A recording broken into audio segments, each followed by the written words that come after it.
तुम्ही पण त्याच-त्याच भाज्या खाऊन कंटाळलात का? मग अशी रेसिपी तुम्ही पण ट्राय करा ना, की तुम्ही आहे ना भाजीच विसरून जाल. एकदा जर हे केलं ना, तर तुम्ही हेच करून खाल. तर ह्यासाठी आहे ना, मी मस्त असं लाल जरी टोमॅटो घेतला आणि एक कांदा घेतला.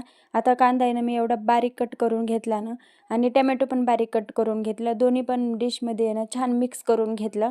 आता आहे ना, ह्यामध्ये टाकलं होतं लाल तिखट. आता लाल तिखटामध्ये आहे ना, लसूण घालून हे लाल तिखट केलेलं आहे. तर 1 चमचा भरून यामध्ये टाकलं लाल तिखट आणि चपात्या केल्या होत्या ना, तर तवा गरमच होता. तर गरम तव्यावरती तेल टाकलं, जिरे, मोहऱ्या छान तडतडल्या की कढीपत्ता टाकला आणि हे तिन्ही बी जे तडतडले ना ते टोमॅटो, कांदा ह्यामध्ये टाकून दिलं आणि मस्त तडका बसला होता याला. आता आहे ना, चवीपुरतं मीठ टाकलं आणि छान मिक्स करून घेतलं आणि नंतर आहे ना, याची टेस्ट एकदम छान लागत होती. तर ह्याला आहे ना, मी चपातीसोबत खाल्लं तर खूप छान लागत होतं. भाकरीसोबत पण ह्याला टेस्ट एकच नंबरने येणार झाली. तर तुम्हाला हा व्हिडिओ कसा वाटला नक्कीच कमेंट करून सांगा आणि हो, आपल्या चॅनलला मात्र सबस्क्राईब करा. भेटूया अशाच नवीन व्हिडिओमध्ये. तोपर्यंत बाय बाय.